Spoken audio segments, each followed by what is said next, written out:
Hello student, welcome to education the only weapon. तो आज की वीडियो में हम लूसेंट में ज्योग्राफी का 5th चैप्टर देखने वाले हैं, लिथोस्फीयर यानी कि स्थल मंडल। इसके पहले हमने 4 चैप्टर देख लिया है। काफ़ी टाइम से वीडियोस नहीं देखने को मिली होगी आपको, due to my severe health condition मैं वीडियो नहीं अपलोड कर पाती थी, मेरी तबीयत सही नहीं थी, इसके लिए एक्सट्रीमली वेरी सॉरी। तो चलिए स्टार्ट करते हैं आज का चैप्टर। स्थल मंडल, अगर हम बात करें पृथ्वी की संपूर्ण बाह्य परत, मतलब हम ऊपर से जहाँ पे रहते हैं वो हमारा जो एक लेयर हम देख पाते हैं ज़मीन का बना हुआ, ज़मीन पे हमारा घर है और बाकी चीज़ें हैं, तो वो जो बाह्य परत है जिस पर कि आपको महाद्वीप और महासागर देखने को मिलता है, ठीक है, उसको हम बोलते हैं स्थल मंडल। तो पृथ्वी के अगर आप देखेंगे पृथ्वी को पूरी तरह से, मैं थोड़ा सा बीच में बता रही हूँ आपको कि जैसे इस तरह से आप देखोगे तो यहाँ उत्तरी अमेरिका है, ये दक्षिणी अमेरिका है, यहाँ पे आपको अफ्रीका दिखेगा, यहाँ ऑस्ट्रेलिया दिखेगा, ये यूरोप है, ये यहाँ एशिया है, इस तरह से।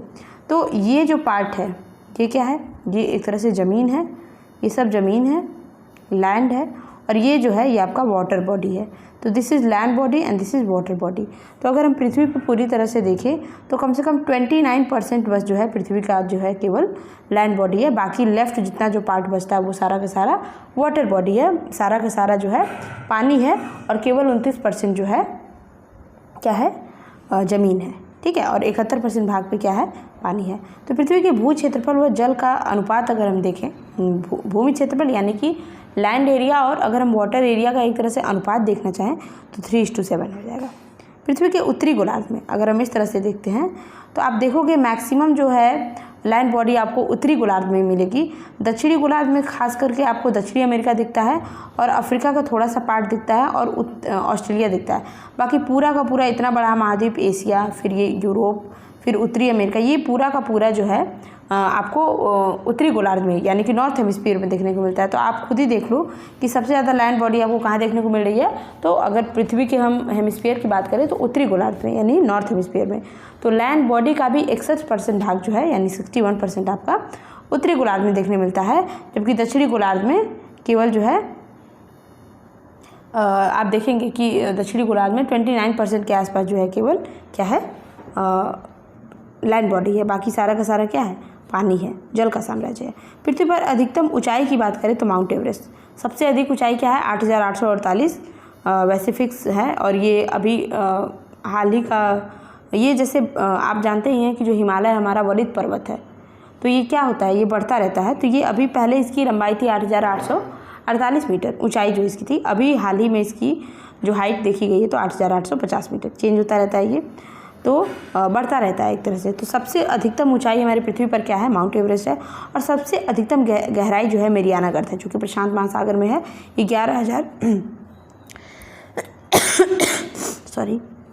11,022 मीटर। ओके, इस प्रकार पृथ्वी की अधिकतम ऊंचाई और अधिकतम गहराई में कितना का अंतर है, लगभग 20 किलोमीटर का अंतर है, ठीक है। मतलब ये 8 किलोमीटर है माउंट एवरेस्ट की ऊंचाई, और मेरियाना गर्त की ऊंचाई कितनी है, 11 किलोमीटर। स्थल मंडल महाद्वीपीय क्षेत्रों में अधिक मोटी और महासागरीय क्षेत्रों में अपेक्षाकृत जो है पतली है। अगर बात करेंगे मतलब कि जो महाद्वीप वाला क्षेत्र यानी जो लैंड बॉडी है वहाँ पे अगर हम स्थल मंडल की बात करें, मतलब ज़मीन की मोटाई की बात करें, तो वो ज़्यादा होता है इन कंपैरिजन टू हमारा जो महासागरीय क्षेत्र में जो लैंड बॉडी है। मतलब आप देखोगे महासागर के नीचे भी तो चट्टान होते हैं, वो भी तो एक तरह से लैंड बॉडी ही है, पर्वत के रूप में है, तो वो पतली होती है, जबकि जो स्थल मंडल जो ऊपर है बिना पानी का जो है लैंड बॉडी जो है वो कितनी होती है, लगभग 40 किलोमीटर जितनी मोटी होती है। अब हम बात करेंगे, अब जैसे स्थल जो है कई प्रकार का होता है, स्थल में भी कई प्रकार, किस प्रकार से हैं देखिए। स्थल बॉडी में आपको लैंड बॉडी किस तरह की देख सकते हैं आप देखोगे समतल लैंड बॉडी है, चट्टान है, पहाड़ है, पर्वत है, कुछ लैंड बॉडी आपको रेतीली देखने को मिल सकती है, कुछ लैंड बॉडी ज्वालामुखी के द्वारा बनी हुई है। तो हम तमाम तरह की जो लैंड बॉडी पृथ्वी पर पाई जाती है उन सभी चीज़ों को एक एक करके देखते हैं। तो पहली लैंड बॉडी हमारी है रॉक यानी कि चट्टान। पृथ्वी की सतह का जो कठोर भाग होता है उसको हम चट्टान बोलते हैं, जो पृथ्वी की बाहरी परत की संरचना की मूलभूत इकाई होती है, मतलब सबसे ऊपर जो होता है वो चट्टान होता है। अगर हम ओरिजिन की बात करें तो इसकी ओरिजिन भी 3 प्रकार से है, तो ओरिजिन के आधार पर ये 3 प्रकार का होता है। चट्टान में सबसे पहला आता है हमारा इग्नियस रॉक, ठीक है। इग्नियस रॉक क्या होता है, जो मैग्मा या लावा के जमने से बनता है। आपको पता होगा, कहीं ना कहीं आपने पढ़ा होगा ज्वालामुखी के बारे में। पृथ्वी के अंदर आप जानते हैं, पृथ्वी अगर हम थोड़ा बेसिक में जाएं तो पृथ्वी पहले आग का गोला थी, बाद में वो ठंडी हुई, धीरे धीरे इसमें बहुत सारी रासायनिक चीज़ें, भौतिक चीज़ें, बहुत कुछ है अभी जो सर्च नहीं की गई है, वो चीज़ें हम जानते ही नहीं है। जो सर्च किए हैं उससे हमें पता चला है कि पृथ्वी के अंदर बहुत सारी चीज़ें हैं। एक जलती हुई, पिघलती हुई, एक तरह से आप कह सकते हैं द्रव है पृथ्वी के अंदर, लिक्विड फॉर्म है जो कि गर्म होता है और उसमें बहुत सारी चीज़ें होती हैं। तो ज्वालामुखी विस्फोट जब होता है, यानी पृथ्वी के अंदर का जो वो गर्म जो लावा रहता है वो जब निकलता है यहाँ से फव्वारे के रूप में, तो निकल के ज़मीन पे आएगा, और ये ज़मीन पे आके जब ठंडा होकर के क्या होता है, पहले तो पानी के रूप में होता है, मतलब द्रव के रूप में होता है, गाढ़ा होता है, ज़मीन पे आता है। जब ये जम जाता है तो उसके बाद जो चट्टान बनती है उसको हम बोलते हैं आग्नेय चट्टान। I hope you will understand. इसके कुछ एग्जाम्पल है जैसे कि ग्रेनाइट, बेसाल्ट, पैग्माटाइट, डायोराइट, ग्रेबो, ये सब किसके एग्जाम्पल है? इग्नियस रॉक के एग्जाम्पल। ये जो है बहुत इंपॉर्टेंट हो जाते हैं आपके एग्ज़ाम में। जो है ये आपसे नहीं पूछेगा कि आग्नेय चट्टान किसे कहते हैं, वो कुछ एग्जाम्पल दे देगा, जैसे कि आपको नीस दे देगा, फिर आपको संगमरमर दे देगा, बलुआ पत्थर दे देगा, ग्रेनाइट दे देगा, पूछेगा इसमें से इग्नियस रॉक का एग्जाम्पल कौन सा है। तो आपको यहाँ पे ये चीज़ें ध्यान रखनी होंगी कि इग्नियस रॉक के एग्जाम्पल क्या क्या है। अब इग्नियस रॉक जो होता है ये कैसा होता है ये भी देख लेंगे। ये स्थूल परत रहित होता है, कठोर संघनन एवं जीवाश्म रहित होता है। ऐसा क्यों है भाई? देखिए, अब लावा जो है, गर्म लावा निकल करके पृथ्वी पर कैसा हो गया? ठंडा हो गया है।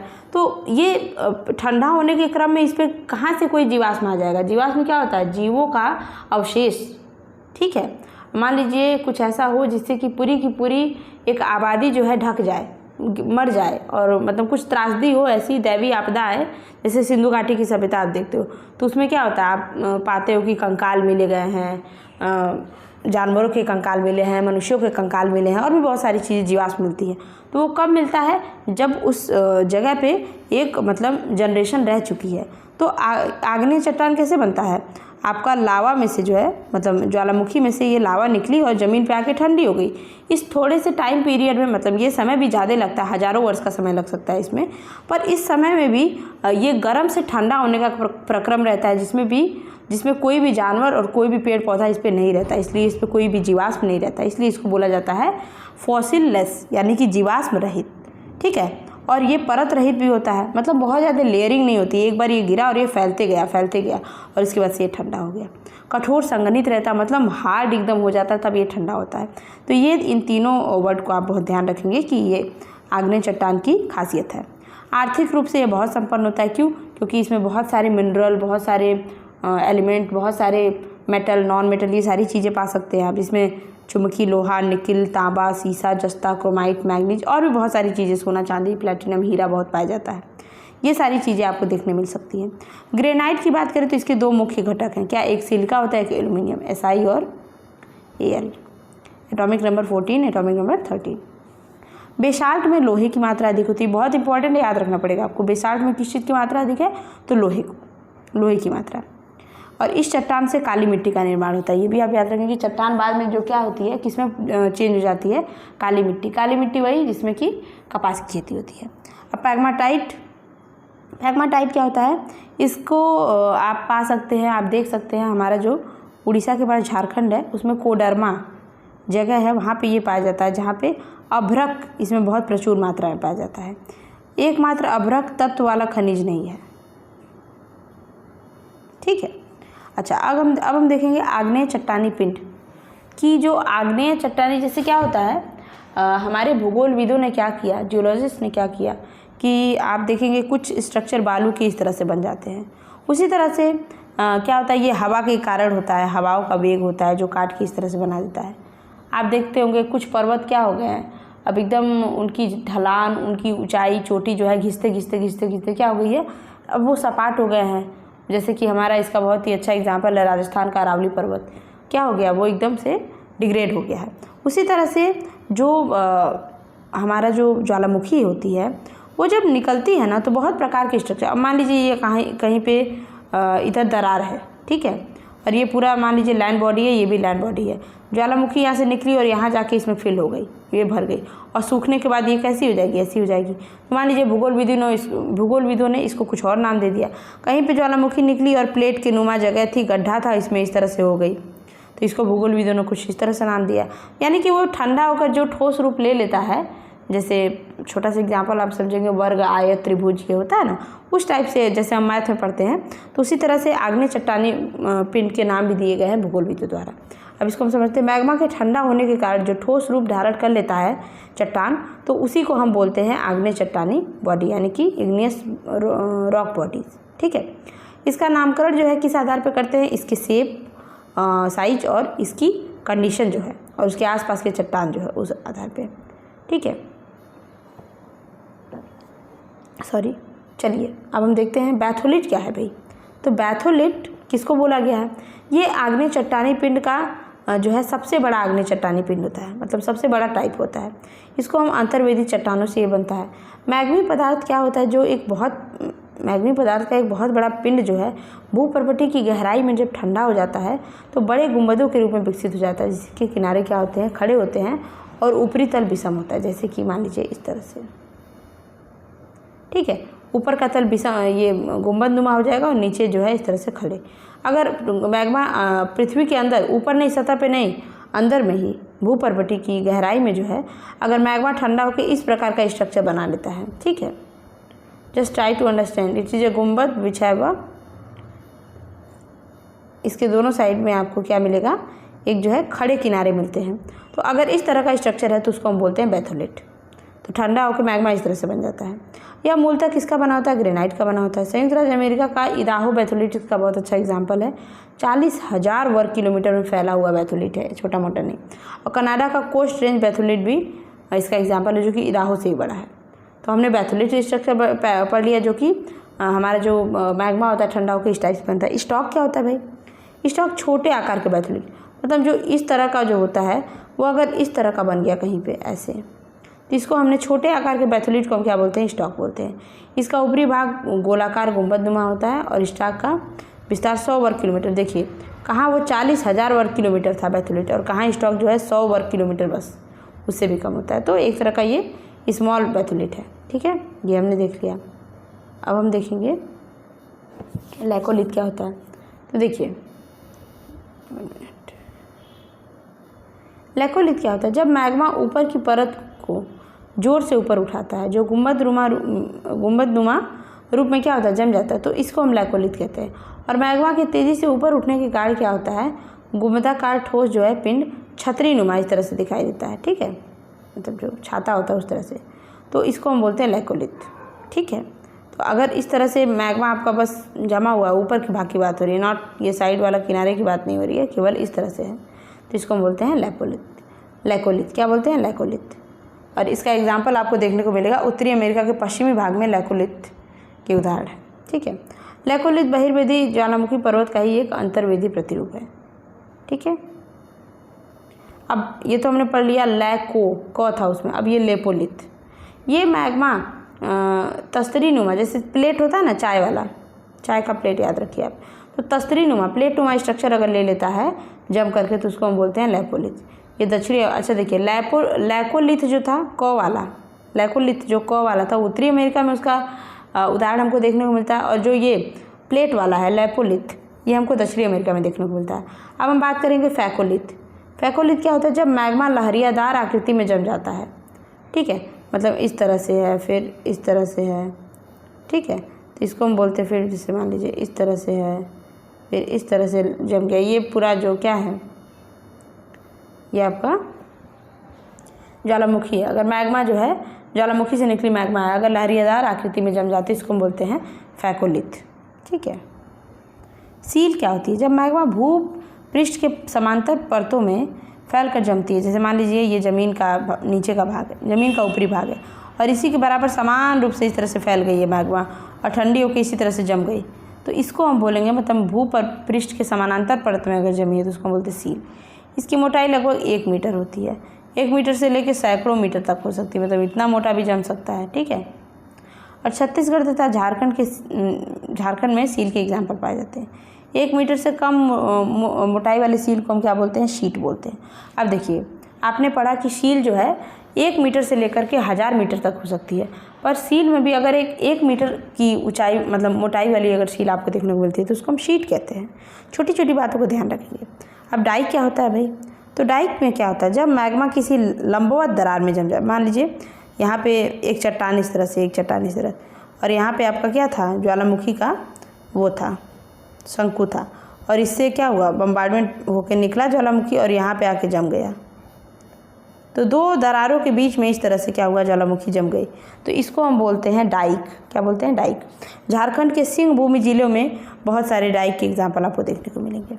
अब हम आग्नेय चट्टाने के कुछ परिवर्तन मतलब देखिए, आग्नेय चट्टान ऐसा नहीं है कि मान लीजिए ये आग्नेय चट्टान है बहुत बड़ा सा, ठीक है, इस तरह से सील फॉर्म में फैला हुआ है।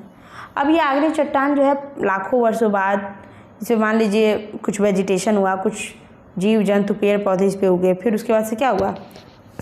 मतलब उस पर बहुत सारे जलवायु के फैक्टर काम किए, टेम्परेचर, प्रेशर, मॉइस्चर, ये सारी चीज़ें काम की। मान लीजिए वो क्या हुआ? ये आग्नेय चट्टान ने अपनी कैरेक्टर खो दी और इसके बाद से ये किसी और चीज़ में चेंज हो गया, तो ये होता है। तो अगर आग्नेय चट्टान ग्रेनाइट है तो वो चेंज होकर के कायांतरित क्या बनाता है? नीस बनाता है। जो चेंजिंग होती है तो उसको हम नीस बोलते हैं। फिर साइनाइट नीस बनाता है। फिर ग्रेवो सर्पेंटाइन बनाता है। बेसाल्ट सिस्ट बनाता है और बिटुमिनस कोयला ग्रेफाइट बनाता है। ठीक है, यहाँ पे हमने पूरा जो है ये चीज़ पढ़ लिया है। तो अब हम देखेंगे अवसादी चट्टान यानी कि सेडिमेंट्री रॉक। नाम से ही क्लियर हो रहा है कि ये सेडिमेंट से बने हुए हैं। कहने का मतलब है कि जो नेचुरल फैक्टर के कारण जो हमारा चट्टान छोटी छोटी स्थानों पे जमा हो जाता है, तो बाद के टाइम में क्या होता है, एक टाइम के बाद जो है उसमें या तो कोई दबाव, प्रेशर, जैसे मैंने बताया कि जलवायु का जो फैक्टर होता है, टेम्परेचर है, प्रेशर है, केमिकल रिएक्शन है, फिजिकल रिएक्शन है, तो ये सारी चीज़ों के कारण क्या होता है, उसमें चेंजिंग होती है। और चेंजिंग के बाद मान लीजिए ये कुछ है, इसमें कुछ रिएक्शन हुआ ऊपर के फैक्टर का, तो एक लेयर यहाँ बन गया, फिर इसके ऊपर कुछ रिएक्शन हुआ, एक लेयर यहाँ बना, मतलब परत दर परत जो है ठोस रूप में निर्मित हो जाते हैं। और ये ही हमारे क्या कहलाते हैं? अवसादी चट्टान जो है, ये हमारे क्या कहलाते हैं? अवसादी चट्टान कहलाते हैं।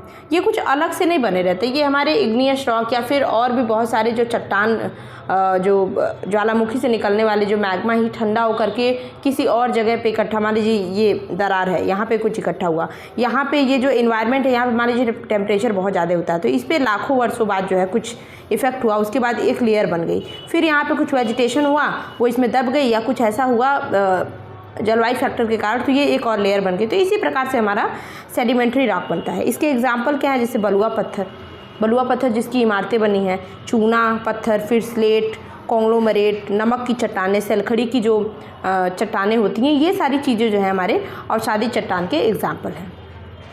अवसादी चट्टान भी रूपांतरित होता है, जैसे मैंने बताया था इग्निशियस रॉक के जो है, उसी तरह से सेडिमेंट्री रॉक भी क्या होता है? चेंज होता है मेटामॉर्फिक में। तो सपिंड जो इसमें होता है वो सपिंड सिस्ट में चेंज होता है। बलुआ पत्थर जो है क्वार्टजाइट में चेंज, ये चेंजिंग एकदम डायरेक्ट पूछती है क्वेश्चन में। सेल जो है स्लेट में चेंज जाता है। चूना पत्थर संगमरमर में चेंज जाता है। लिग्नाइट है, लिग्नाइट का जो कोयला है एंथ्रासाइट में चेंज जाता है। और कोयले की भी क्वालिटी होती है, बिटुमिनस कोयला सबसे बकवास होता है और लिग्नाइट भी, पर सबसे बेस्ट क्वालिटी का कोयला आपका एंथ्रासाइट होता है। क्वालिटी की बात है तो मतलब कोयला जो जलने पे कम धुआं देता है वो होता है हमारा बेस्ट क्वालिटी, और जो बहुत ज़्यादा धुआं देता है जैसे लिग्नाइट है, बिटुमिनस है, ये बेकार क्वालिटी होती है। तो एंथ्रासाइट जो है one of the best quality of coal. अवसादी चट्टानें क्या होती है? लेयर वाली होती हैं, पर इग्निशियस रॉक हमने देखा था जो आग्नेय चट्टानें वो परतदार नहीं होती हैं। अवसादी चट्टानें ऐसी क्यों होती? क्योंकि इसमें जीवाश्मों की एक परत दब गई रहती है। इस चट्टानों में हमें लौह अयस्क मिल सकता है, फॉस्फेट मिल सकता है, कोयला, सीमेंट बनाने की चट्टानें आदि पाई जा सकती हैं। तो ये हमें एग्जाम्पल बहुत अच्छे से याद रखेंगे कि किसमें क्या एग्जाम्पल है। खनिज तेल भी अवसादी चट्टानों में पाया जाता है। ऑब्वियस सी बात है, जब उसमें जीव जंतु दबेंगे, फिर उनके ऑर्गेनिक रिएक्शन होंगे चीज़ों के साथ, तो वहाँ पे तो तेल पाने की बहुत ज़्यादा पॉसिबिलिटी हो जाती है। और प्रवेश चट्टानों की दो परतों के बीच, मतलब इतने नज़दीक के चट्टान है कि इसमें कुछ प्रवेश नहीं कर सकता है। यदि प्रवेश शैल की परत आ जाती है, फिर यहाँ पे तब खनिज तेल के लिए जो है अनुकूल स्थिति, मतलब बहुत दबाव है, यहाँ पे बहुत ज़्यादा प्रेशर है, वी कांट इमेजिन। वो प्रेशर जब यहाँ पड़ता है तब जाके खनिज तेल बनने की वहाँ पे पॉसिबिलिटी बनती है। नदी की बेसिन की बात करें तो वहाँ पे अवसादी चट्टान के हमारे कुछ स्रोत पाए जाते हैं। 1 मिनट। जैसे दामोदर, महानदी, गोदावरी नदी बेसिनों की अवसादी चट्टानों में हमें कोयला देखने को मिलता है। आगरा का किला किससे बना है? बलुआ पत्थर से बना है। और दिल्ली का किला, लाल किला जो है वो भी बलुआ पत्थर से बना है, जो कि अवसादी चट्टान के एग्जाम्पल है। अब हम बात करेंगे मेटामॉर्फिक रॉक की, यानी कि कायांतरित रॉक। ठीक है। टेम्परेचर, प्रेशर और केमिकल रिएक्शन के कारण क्या होता है? आग्नेय चट्टान और अवसादी चट्टान ही क्या हो जाते हैं? चेंज जाते हैं। अब मान लीजिए ये आग्नेय चट्टान है या फिर ये अवसादी चट्टान है, इसके ऊपर टेम्परेचर, प्रेशर कुछ और इफेक्ट हुआ लाखों वर्षों में, इनके अंदर जो चेंजिंग हुई, तो उसके बाद जो वो मान लीजिए ये ए है आग्नेय चट्टान और ये चेंज हो गया बी में, तो इसको बी को हम क्या बोलेंगे? मेटामॉर्फिक रॉक, यानी कि कायांतरित रॉक। इसके एग्जाम्पल जैसे स्लेट, संगमरमर, नाइस, सिस्ट, नीस भी बोलते हैं इंग्लिश में इसको। तो कायांतरित जो होता है, कायांतरित में चेंज होता है तो उसको क्या बोलते हैं? जैसे स्लेट है, चेंज हुआ तो फाइलाइट बनाता है, फाइलाइट चेंज होकर सिस्ट बनाता है, यानी स्लेट चेंज टू फाइलाइट और फाइलाइट चेंज टू सिस्ट। ठीक है, SFS। विश्व की प्राचीनतम शैलें जो पश्चिमी ऑस्ट्रेलिया में हैं वो है 430 करोड़ पुरानी बनी हुई हैं। पृथ्वी के निर्माण से 30 करोड़ के बाद वर्ष के बाद ये बना। जैसे आपको पता ही है कि पृथ्वी का निर्माण हमारा 4.3 बिलियन वर्ष पहले हुआ था, आज से 13 मिलियन पहले हमारा ब्रह्मांड बना था और लगभग बिलियन वर्ष पहले 13 बिलियन वर्ष पहले हमारा ब्रह्मांड बना था और लगभग 4.3 बिलियन वर्ष पहले हमारा पृथ्वी बना था। तो ये मतलब 430 वर्ष पहले जो है ये हमारा बना था। ठीक है, तो पृथ्वी के निर्माण के 30 करोड़ वर्ष बाद ये बना था। अब हम बात करेंगे वोल्केनो, यानी कि हमको स्थल मंडल पे वोल्केनो देखने को तो मिलते हैं, उसके बहुत सारे हमने फॉर्म भी देख लिए कि किस किस प्रकार का वो स्ट्रक्चर बन सकता है। देखिए, ज्वालामुखी जो है हमारे क्रस्ट पे, अर्थ के क्रस्ट पे प्राकृतिक छेद होता है, मतलब इसको मानव नहीं बनाता है, प्राकृतिक छेद या दरार होती है जिससे पृथ्वी के नीचे जो जमा हुआ गर्म पिघला हुआ लावा, राख, भाप जो होता है वो बाहर निकलता है। इस टाइप से कुछ स्ट्रक्चर होता है, पर हमको ऊपर से केवल यहाँ पे ये गोला दिखता है। ठीक है, और नीचे तो मतलब इसके बहुत ही बड़ा भंडार रहता है, यहाँ से ये एकदम ब्रस्ट होकर के निकलता है। कहीं कहीं स्थानों पे ये पूरा पार्ट जो है, ये ज़मीन है तो ज़मीन के ऊपर हमको ये पूरा दिखता है इस तरह से। ठीक है, क्रेटर से निकलता है। और ये ज्वालामुखी का जो कप साइड का ये जगह है ना, इसको हम क्रेटर बोलते हैं। ठीक है, बाहर हवा में उड़ता हुआ लावा जो है बाद में ठंडा हो जाता है, ठोस रूप में चेंज हो जाता है, इसको हम बोलते हैं सिंडर। ठीक है, उद्गार में निकलने वाले गैसों में वाष्प का परसेंट सबसे ज़्यादा होता है। जब ज्वालामुखी से इस तरह से बहुत सारे मटेरियल निकलते हैं तो उसमें एक होता है बहुत गाढ़े पदार्थ बहुत निकलते हैं उसमें से, और बहुत हल्के लिक्विड पदार्थ भी निकलते हैं, उसको हम पेलेटियर्स बोलते हैं। ठीक है, तो ये भी हमारा कहाँ से निकलता है? ज्वालामुखी के टाइम ही, ज्वालामुखी से जब उद्गार हो रहा होता है, ब्रस्टिंग हो रही होती है, तभी निकलता है। ठीक है, अगर हम उद्गार की बात करें, मतलब ज्वालामुखी जो ब्रस्ट होता है उसके आधार की बात करें, 1 मिनट, अगर हम उसके आधार की बात करें तो ज्वालामुखी 3 प्रकार से होता है। एक होता है हमारा एक्टिव वोल्केनो, और एक होता है हमारा डोरमेंट वोल्केनो, और एक होता है हमारा एक्सटिंक्ट वोल्केनो। मतलब कि एक तो आपका हमेशा एक्टिव रहता है, उसमें हमेशा कभी ना कभी जो है उद्गार हो रहा होता है। एक होता है हमारा मतलब प्रसुप्त होता है, मतलब कि कभी भी, अभी हाल में उद्गार नहीं हुआ, कभी भी इसमें जो है ब्रस्टिंग हो सकती है। और एक जो होता है बहुत समय से जो है शांत है, उसमें कभी भी मतलब 25-30 साल हो गए हैं, कभी कभी लाखों हो गए हैं वर्ष कि इसमें कोई भी उद्गार नहीं हो, तो उसको शांत मान लिया जाता है। ठीक है, तो अब हम जानते हैं ये हमारा एक्टिव वोल्केनो क्या होता है। तो जो हमारा एक्टिव वोल्केनो होता है इसमें लगातार मतलब अक्सर 1-2 साल में, 10 साल में इस तरह से उद्गार होता रहता है। और वर्तमान में सबसे ज़्यादा एक्टिव वोल्केनो की संख्या कहाँ पे है? 500 है, और इनमें से सबसे प्रमुख है जिसमें हमेशा ही आपकी उद्गार हो रही होती है, वो हमारा होता है इटली का एटना और स्ट्रोम्बोली। इटली में 2 जगह पे जो है ज्वालामुखी है जो है, एक आपका एटना है और एक स्ट्रोम्बोली है। इसमें हमेशा कभी ना कभी जो है ब्रस्टिंग हो रही होती है। उसी तरह से आपका नॉर्थ अमेरिका में कोलिमा जो जगह है, यहाँ के भी वोल्केनो बहुत ही एक्टिव हैं। और प्रशांत महासागर में तो आपको रिंग ऑफ फायर मिलता है, बहुत ज़्यादा एक्टिव वोल्केनो वहाँ मिलते हैं आपको। इसमें 40 से भी अधिक बार उद्गार हो चुका है, ये जो आपका कोलिमा वाला है, नॉर्थ अमेरिका वाला। स्ट्रोम्बोली जो है बहुत ही फेमस वोल्केनो है, कई बार पूछा गया है कि भूमध्य सागर में सिसिली, भूमध्य सागर जो हमारे यूरोप के पास मेडिटेरेनियन सी है ना, उसको बोला जाता है, जो आपने मैप में देखा होगा। तो आज सिसिली के उत्तर में, सिसिली एक जगह उसके नॉर्थ में लिपारी द्वीप पर अवस्थित है स्ट्रोम्बोली, जो कि इटली में है। इसमें तो हमेशा ही आपको क्या देखने को मिलेगा? प्रज्वलित ये गैस निकलता रहता है, ये हमेशा ही क्या होती है, ब्रस्ट इसमें हो रही होती है, ज्वालामुखी उद्गार इसमें हो रहा होता है। ये प्रज्वलित का मतलब इससे हमेशा इतने ज़्यादा आग टाइप की चीज़ें निकल रही होती है कि आसपास का पूरा इलाका जो है लाइट रहता है, वहाँ प्रकाश रहता है, इसलिए इसको भूमध्य सागर का प्रकाश स्तंभ भी कहते हैं। इतना इसमें से लाइट निकलता है, आग निकलती रहती है। विश्व का सबसे जो सक्रिय ज्वालामुखी है वो हमारा क्या है, किलायू, जो कि आपका USA में है, हवाई द्वीप पर स्थित है किलायू, ये भी याद रखेंगे। अब हम बात करते हैं डॉर्मेंट की। मतलब इसमें क्या होता है, इसमें जैसे पिछले 10-20 सालों में अभी इसमें क्या है, अभी विस्फोट नहीं हुआ रहता है, तो उसको हम डॉर्मेंट बोलते हैं। मतलब उतना ज्वालामुखी ये एक्टिव नहीं है जैसे, पर हाँ ये रहता है कि इसमें कभी भी हो सकता है, वो कब होगा ये हम कह नहीं सकते हैं। जैसे आपका भूमध्य सागर में विशुवियस है, फिर सुंडा जल डब्रूबद जो कि हमारा इंडोनेशिया वाला पार्ट है, उसमें क्राकाटोआ है, फिर जापान में फ्यूजियामा है, और फिलीपींस में आपका मेयर्स है। ये हमारा डॉर्मेंट वोल्केनो में आता है। अब हम बात करते हैं एक्सटिंक्ट, यानी कि एकदम शांत ज्वालामुखी, वैसा ज्वालामुखी जिसमें ऐतिहासिक काल से, मतलब बहुत लंबे टाइम से क्या हुआ है, कोई उद्गार नहीं हुआ है, पुनः उद्गार होने की संभावना भी नहीं है। जैसे कि आपका ईरान में देमवंद और कोह सुल्तान, फिर म्यांमार में पोपा, अफ्रीका का किलिमंजारो, और दक्षिण अमेरिका का चिम्बाराजो। ठीक है, ये सब कुछ ऐसे ज्वालामुखी है जो कि एकदम काफ़ी टाइम से शांत है। कुल सक्रिय ज्वालामुखी का सबसे ज़्यादा पार्ट आपको प्रशांत महासागर के तटीय भाग में पाया जाता है।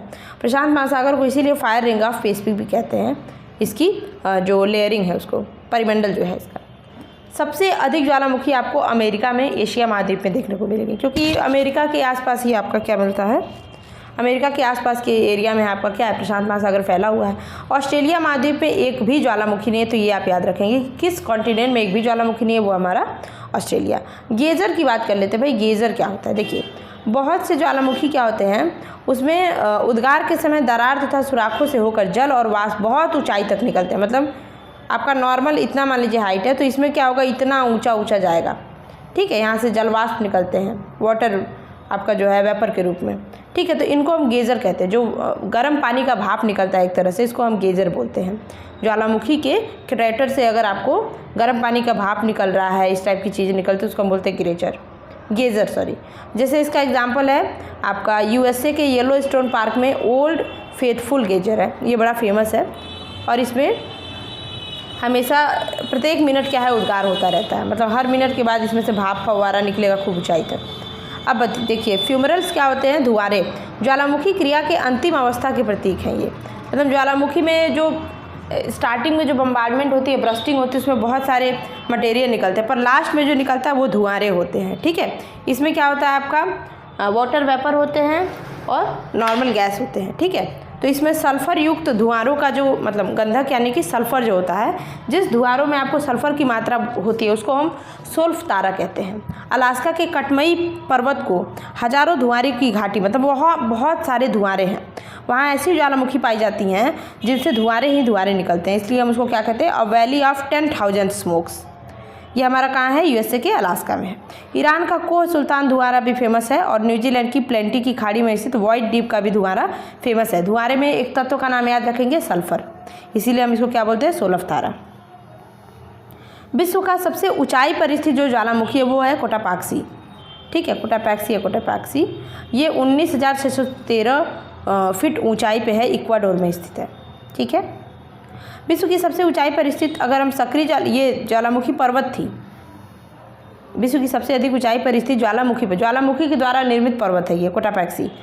और अगर हम बात करें सबसे अधिक ऊंचाई पर स्थित एक्टिव वोल्केनो, मतलब सक्रिय ज्वालामुखी, तो हमारा क्या है, ओजस डेल सलाडो, जो कि आपके एंडीज पर्वत में अर्जेंटीना चिली के पास जो है, अर्जेंटीना चिली देश जो आपका ये दक्षिण अमेरिका में स्थित है, उसकी सीमा पर स्थित है ओजस डेल सलाडो। ठीक है, विश्व की सबसे अधिक ऊंचाई पर स्थित अगर हम शांत ज्वालामुखी की बात करें तो एकांगुआ है, जो कि एंडीज पर्वतमाला पे, ये भी आपका दक्षिण अमेरिका में देखने मिलता है। ठीक है, इसकी ऊंचाई कितनी है, 6,960 मीटर है। ठीक है, अब हम बात करते हैं भूकंप। हमको स्थल मंडल में भूकंप भी बड़ा इंपॉर्टेंट हो जाता है, ये भी देखने मिलता है।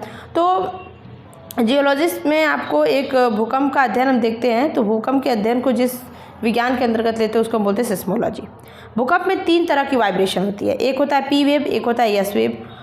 ठीक है, तो अगर हम बात करें प्राइमरी तरंग की यानी पी वेव की, यह तरंग जो है पृथ्वी के अंदर प्रत्येक माध्यम से होकर गुजरती है। ठीक है, इसकी औसत वेग जो है 8 किलोमीटर, मतलब प्रत्येक सेकेंड में 8 किलोमीटर तक मूव कर जाती है।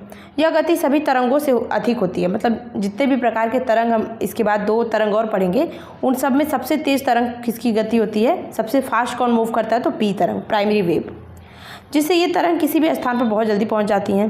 पृथ्वी से गुजरने के लिए इन तरंगों द्वारा अपनाया गया मार्ग जो होता है नतोदर होता है, यानी कि कैसी होती हैं ये, अनुदैर्ध्य होती हैं, इस तरह से, ठीक है, अनुदैर्ध्य तरंग होती हैं, और जिसके कारण ये चट्टानों में संकुचन, अब मान लीजिए ये चट्टान है, मान लीजिए यहाँ से जो है भूकंप स्टार्ट हुआ, ये भूकंप का क्या है, सेंट्रल पॉइंट है, और ये मतलब पृथ्वी के नीचे, और ये तो हमारा चट्टान होता ही अंदर। अब जब ये वेव स्टार्ट होती है ना, तो वेव ऐसे चलती है, ऐसे, तो क्या करेगी, यहाँ पे डिप्रेशन लाएगी, यहाँ पे आपको चट्टान को ऊपर करेगी, ये फिर डिप्रेशन लाएगी, फिर उठाएगी, तो मतलब ये हलचल पैदा करती है पूरा इस तरह से लॉन्गिट्यूडनल फॉर्म में, तो ये संकुचन और फैलाव लेके आती है। अब हम बात करते हैं द्वितीय तरंग, यानी कि सेकेंडरी वेव। ये क्या होता है, ये हमारी होती है अनुप्रस्थ तरंग, इसको हम कहते हैं, ये केवल ठोस माध्यम से होकर गुजरती है, ठीक है। इसकी खास बात ये है, पी वेव हमारा ठोस द्रव दोनों से गुजरता है, पर जो हमारा एस वेव होता है, जो सेकेंडरी वेव होती है, ये केवल ठोस माध्यम से गुजरती है। और आपको पता है, अगर हम पृथ्वी का इनर पार्ट देखें तो उसमें क्या होता है कि ये एक पार्ट ठोस है, फिर बीच में आपका जो मेंटल लेयर होता है वो पूरा क्या होता है, द्रव होता है, फिर जो कोर पोर्शन होता है ना, वो आपका ठोस होता है। तो पी वेव तो तीनों में गुजर के जाती है, पर यस वेव क्या होती है, शैडो एरिया वो करती है, यानी कि यस वेव जो है केवल यहाँ तक जाएगी, और ये एरिया जो है ब्लॉक हो जाएगा, इसमें नहीं घुस पाएगी क्योंकि यहाँ पे द्रव है, ठीक है। तो इसी की वजह से शैडो एरिया भी उत्पन्न होता है, जो कि हमको एस वेव की वजह से देखने मिलता है। ये 1 सेकेंड में 4 किलोमीटर तक जो है क्या कर सकती है, ये मूव कर सकती है। अब हम बात करते हैं एल वेव, जो कि सरफेस वेव होता है। ये इस तरह से चलती है, सरफेस पे, मतलब सरफेस पे चलेगी इस तरह से करके, ठीक है। इसे धारा तली या लंबी तरंग के रूप में जाना जाता है। इस तरंग की खोज एच.डी. लव ने की थी, कई बार इसको लव वेव भी कहते हैं, और इसका अन्य नाम आर वेव यानी कि रे लाइट वेव भी है। ये तरंगें मुख्यतः धरातल तक ही सीमित रहती हैं। ये ठोस, तरल और गैस तीनों माध्यम से होकर गुजरती है, कौन, एस वेव, ठीक है। और ये तरंगें बहुत ज़्यादा विनाशकारी होती हैं। 1 सेकेंड में ये 1.5 से 3 किलोमीटर ही जाती है, पर ये तीनों उसमें जाती हैं, मतलब ठोस, द्रव, गैस तीनों में जाती हैं। इस वजह से ये क्या होती हैं, बहुत ही ज़्यादा क्या होती हैं, ये ख़तरनाक होती हैं। एक चीज़ मैं आपसे कहना चाहूँगी, maybe I can mistake, कि यहाँ पे मुझे कन्फ्यूजन है शायद थोड़ा सा, कि शायद पी वेव जो है तीनों माध्यम से नहीं गुजरती है, थोड़ा बहुत कन्फ्यूजन है। एक बार मैं देख के कमेंट में बता दूँगी आपको, अगर ऐसा नहीं होगा। बाकी वीडियो कंटिन्यू करते हैं।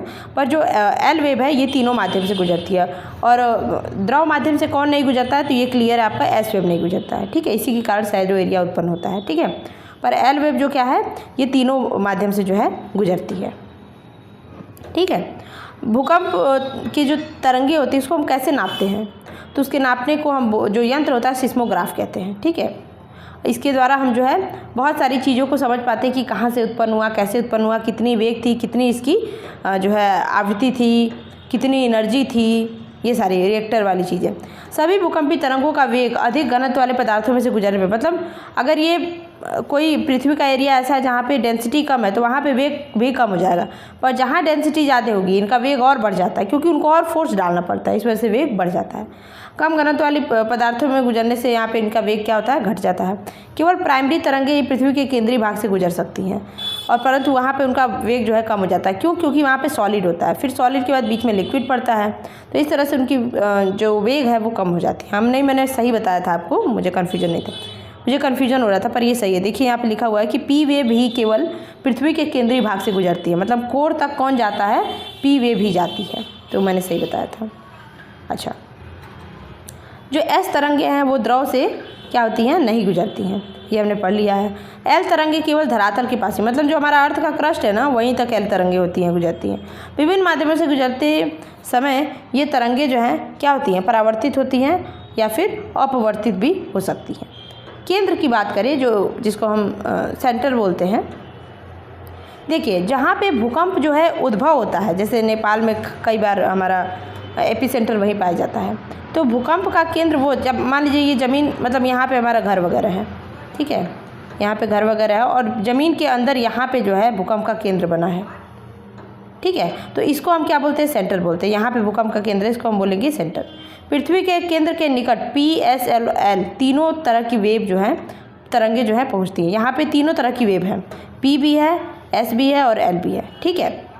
और पृथ्वी की भीतरी भागों में ये तरंगे अपना मार्ग बदलकर भीतर की ओर अवतल मार्ग पर तय मतलब अब देखिए जिसका जो कैरेक्टर है, P वेव कैसे चलता है, लॉन्गिट्यूडनल चलता है, S वेव जो है आपका अनुप्रस्थ तरह से चलता है और L वेव जो है घसीटते हुए सांप की तरह चलता है। L वेव तीनों मीडियम में चल सकता है, P वेव भी आपका केंद्र तक पहुंचता है और S वेव जो है लिक्विड में नहीं जाता। तो ये सारे कैरेक्टर को फॉलो करते हुए ये तरंगे जो हैं गुजरती हैं।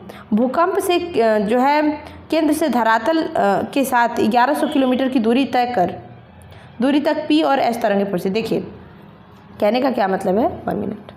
जो हमारा ये एपी सेंटर है, यानी जो हमारा भूकंप का जो केंद्र है, यहाँ से P तरंगे और S तरंगे जो है इससे 11,000 किलोमीटर तक ऊपर की तरफ चलेंगी, यानी कि धरातल पर, धरती पर जहाँ पे हमारा घर है ना, वहाँ तक आने की कोशिश करेंगी। और अगर एपी सेंटर जो है 11,000 किलोमीटर से और नीचे, मान लीजिए 20,000 किलोमीटर तक नीचे है, तो जो है ऊपर तक नहीं आ पाती हैं तरंगे, तो उतना कुछ तोड़ फोड़, उतना जान माल की जो है हानि नहीं होती है। पर अगर इनके बीच में डिस्टेंस कम है, यानी कि धरातल और जो सेंटर है भूकंप का, उसके बीच में डिस्टेंस अगर कम है, तो बहुत ज़्यादा तोड़फोड़, बहुत ज़्यादा जान माल की हानि, मृत्यु वगैरह हो जाती है, क्योंकि ये तरंगे आराम से फिर पहुंच आती हैं यहाँ पर। आई होप आप समझ गए होंगे जो समझाना चाह रही हूँ मैं। केंद्रीय तरंगे जो है कोर पर पहुँचने पर S तरंगे तो लुप्त हो जाती हैं, ख़त्म हो जाती हैं, क्योंकि ये बीच में आपको लिक्विड भी मिलता है तो ये ख़त्म हो जाती हैं। पर P तरंगे जो है अपवर्तित हो जाती है। जब जैसे क्या हुआ, ये मान लीजिए ये सेंटर यहाँ पे है, ठीक है, ये सेंटर एपी सेंटर ये है भूकंप का केंद्र, और P तरंगे आ रही हैं। पता चला यहाँ पे क्या हुआ, यहाँ डेंसिटी पृथ्वी की बहुत ज़्यादा है, यहाँ पे कुछ ज़्यादा ही ठोस है। फिर तो ये क्या हुआ, ये थोड़ा सा शिफ्ट हो गया इधर, ठीक है। हो सकता है यहाँ पे डेंसिटी थोड़ा और ज़्यादा हो तो ये इधर शिफ्ट हो सकता है, मतलब कि ये अपवर्तित हो जाती है, मार्ग चेंज कर लेती है। कौन, P तरंगे, ठीक है। इस कारण भूकंप के केंद्र से 11,000 किलोमीटर के बाद 5,000 किलोमीटर तक कोई भी तरंग जो है नहीं पहुंच पाती है, और इसी को हम क्या बोलते हैं, शैडो जोन कहते हैं, ठीक है। अब हम बात करते हैं, 1 मिनट, अब हम बात करते हैं ईपी सेंटर, यानी जो केंद्र होता है, जो हमारा ये सेंटर होता है, जो अब ये इसके ठीक ऊपर धरातल पे जो यहाँ पे अगर हम पॉइंट करें तो हम इसको ईपी सेंटर, ये हमारा सेंटर होता है और ये हमारा क्या होता है, ईपी सेंटर होता है। पृथ्वी के सतह पर स्थित वो बिंदु जो डायरेक्ट क्या होता है, जो आपका उद्गम केंद्र है, जहाँ से भूकंप स्टार्ट हो रहा है, जो सेंटर है, उसके सीध में ऊपर जो जगह होता है सेंट्रल, मतलब हमारी सतह पर पृथ्वी के जहाँ पे हमारा घर वगैरह है, समझ सकते हैं इस बात से कि यहाँ पे जो सेंटर हमारा बनता है उसको बोलते हैं ईपी सेंटर, और हिंदी में इसको बोलते हैं अधिकेंद्र, ठीक है। और यहाँ पर सबसे पहले P तरंगे पहुँचती हैं एकदम खटाक से, ऐसे बिल्कुल इस तरह से, ठीक है।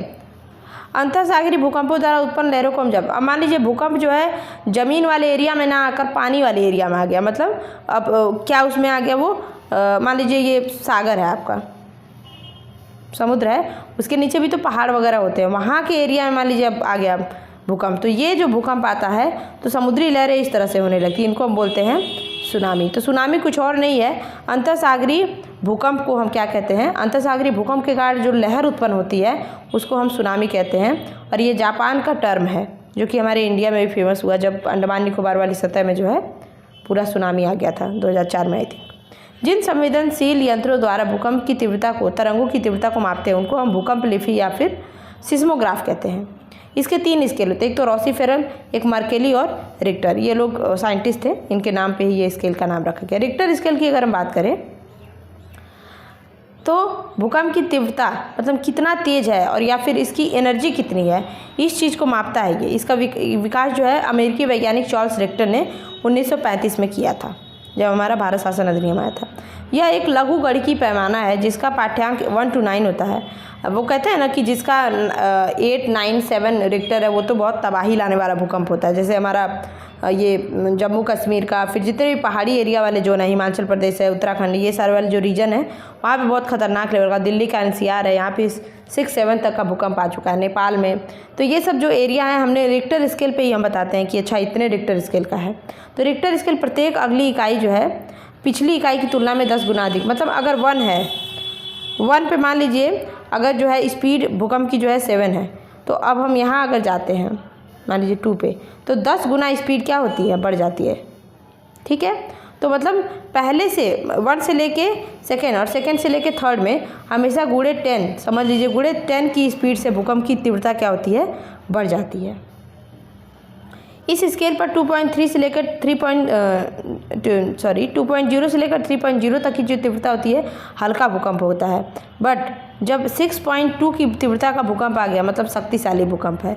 अब इससे अब तो एकदम तबाही वाला भूकंप है। चलिए हमने यहाँ पे भूकंप वाली चीज़ें पढ़ ली। अब हम देखेंगे कि भाई स्थल पे बहुत टाइप के टोपोग्राफिक होते हैं, मतलब स्थल पे आपको नॉर्मल कहीं पहाड़ देखने मिल जाता है, कहीं नॉर्मल प्लेन मिल जाता है, कहीं पठार मिल जाते हैं, तो हम उनके बारे में देख लेते हैं। अब हम बात करते हैं पर्वत। तो उत्पत्ति के अनुसार पर्वत 4 प्रकार के होते हैं। ठीक है, पर्वत जो है कितने प्रकार के होते हैं, 4 प्रकार के। क्या है 4 प्रकार, देखिए पहला है ब्लॉक पर्वत। जब क्या होता है, चट्टानों में स्थित भ्रंश के कारण मतलब मध्य भाग नीचे धस जाता है। मान लीजिए ये पर्वत था, ठीक है, पर्वत में मान लीजिए ये सतह है, मान लीजिए पर्वत को हम इस तरह से बनाते हैं, ठीक है, और दबाव ऐसा पड़ा कि ये जो बीच वाला पोर्शन था ये नीचे की तरफ शिफ्ट हो गया और बन गया ऐसे। तो इस टाइप के पर्वत को हम क्या बोलते हैं, ब्लॉक पर्वत। और इस तरह से ये रिफ्ट होता है जिसके कारण ये ब्लॉक हो जाता है और इसको हम बोलते हैं ब्लॉक पर्वत बोलते हैं। ठीक है, बीच में धंसे भाग को हम रिफ्ट घाटी बोलते हैं। इसका एग्जाम्पल आपको नर्मदा ताप्ती वाला रेंज मिल जाएगा। नर्मदा और ताप्ती के बीच में रिफ्ट वैली है और नर्मदा और ताप्ती जो अरब सागर में ड्रेन होती हैं।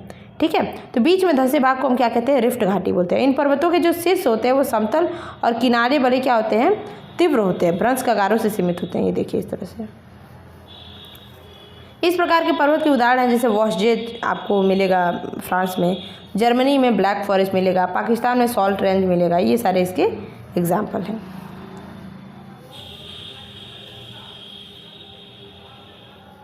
पर्वत निर्माण के बहुत सारे सिद्धांत हैं जो बहुत सारे जियोलॉजिस्ट ने दिए, जैसे भूसन्नति सिद्धांत कोबर ने दिया था, तापी संकुचन जेफ्रीज ने दिया था, महाद्वीपीय फिसलन डेली ने दिया था, महाद्वीपीय विस्थापन जो कि ये कॉन्टिनेंटल ड्रिफ्ट वाली थ्योरी जो है वैगनर ने दी थी, ये बड़ा ही फेमस थ्योरी है।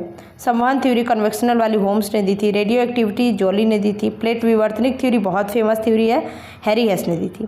प्लेट विवर्तनिकी शब्दावली का सर्वप्रथम प्रयोग जो है टोरंटो विश्वविद्यालय के टूजो विल्सन ने 1965 में किया था। प्लेट विवर्तनिक सिद्धांत की वैज्ञानिक व्याख्या का श्रेय जे मोर्गन को जाता है। विश्व की सबसे लंबी रिफ्ट घाटी जो कि जॉर्डन नदी की घाटी है अफ्रीका में जो है, और लाल सागर की बेसिन से होते हुए जम्बेजी नदी तक 4800 किलोमीटर लंबी ये रिफ्ट वैली है। Very important. तो पहला हमने पढ़ लिया ब्लॉक माउंटेन। अब हम देखते हैं रेजिडुअल माउंटेन। क्या होता है, ये पर्वत चट्टानों के अपर्दन के, मतलब मान लीजिए बहुत बड़ा चट्टान था कोई, अब पानी, वर्षा, टेम्परेचर, तूफान, आंधी, इन सब के कारण, हवा के कारण, वेग के कारण ये मान लीजिए खिसता गया, ये अपर्दित होता गया। ठीक है, और होते होते ये कितना बच गया, मान लीजिए इसका अगला फॉर्म यही बच गया, बस इतना ही बच गया, जैसे अरावली का है। तो ये पर्वत जो है आपका, ये जो बचा हुआ रेजिड्यू बच जाता है, इसको हम बोलते हैं रेजिडुअल पर्वत। जैसे विंध्याचल और सतपुड़ा, फिर नीलगिरी का, पारसनाथ का, राजमहल की पहाड़ियाँ भारत में जो है, स्पेन का सियरा जो है, और अमेरिका का जो है गेसा और बूटे, ये इसके एग्जाम्पल है रेजिडुअल माउंटेन के। अब हम बात करेंगे एक्यूमुलेटेड माउंटेन यानी कि संचित पर्वत। देखिए हमारे अर्थ के क्रस्ट पे मिट्टी, बालू, कंकड़, पत्थर, लावा जब एक जगह स्थान पे जमा हो जाते हैं, मतलब इकट्ठा हो जाते हैं, उनके कारण मान लीजिए जो पर्वत बन जाता है उसको हम बोलते हैं संचित पर्वत। तो रेगिस्तान में जो तमाम स्तूप बनते हैं ना बालू के, वो इसी कैटेगरी में आते हैं। अब हम बात करेंगे फोल्ड पर्वत, वो वलित पर्वत जो है, फोल्ड माउंटेन। ये पृथ्वी की आंतरिक शक्तियों के कारण या उससे धरातल की चट्टानों के मुड़ जाने से, मतलब देखिए जैसे हमारा तैथिस सागर था, हमने देखा था ना, अंगारा लैंड और गोंडवाना लैंड वाला कॉन्सेप्ट जो था, और बीच में तैथिस सागर था और गंगा नदी थी। तो ये ऊपर की नदियाँ क्या करती थी, सेडिमेंट ला के भरती थी यहाँ पे, और सेडिमेंट इसमें भरती गई, फिर क्या हुआ, नीचे से हमारा क्या हो रहा था, कॉन्टिनेंट ड्रिफ्ट हो रहा था, मतलब कॉन्टिनेंट आगे की तरफ, उत्तर की तरफ शिफ्ट हो रहा था, ऊपर की तरफ।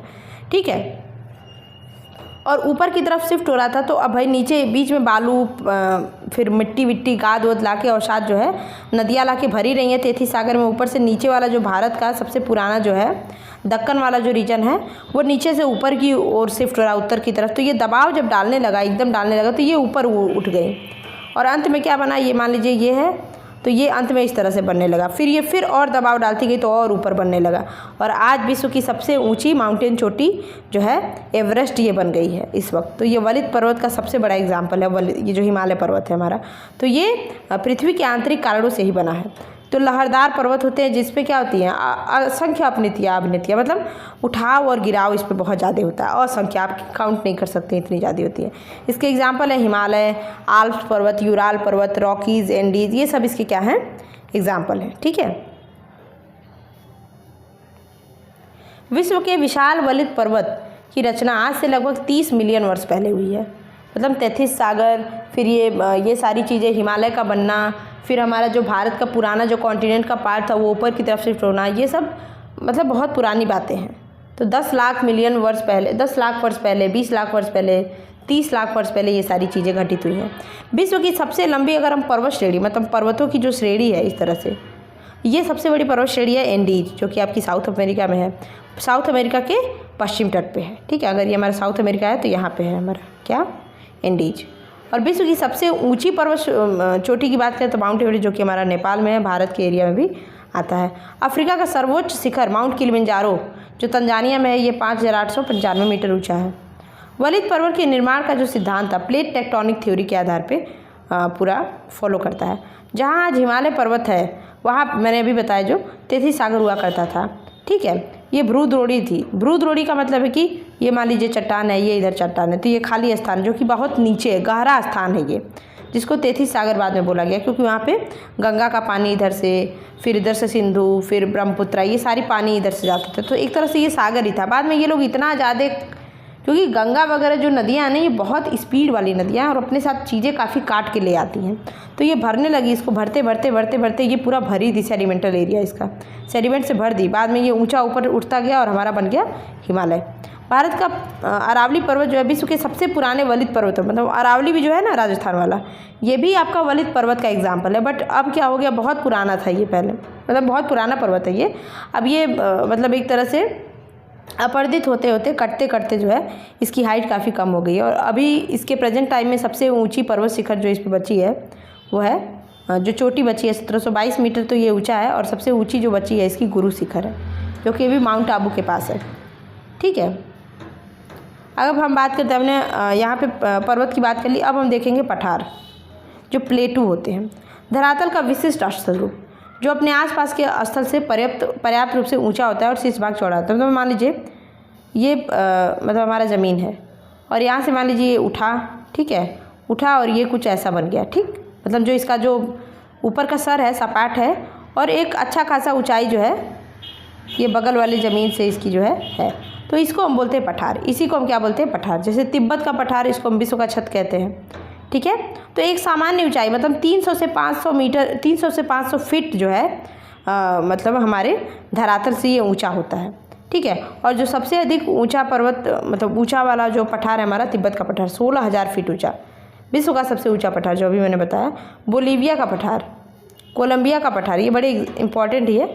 तो मतलब पठार क्या होता है कि एक अच्छी खासी मतलब 500 से 700 फीट ऊंचा जो है धरातल से ऊंचाई पर, और जिसका सर जो क्या है सपाट हो। ठीक है, ये सपाट होना चाहिए, इसको हम पठार बोलते हैं।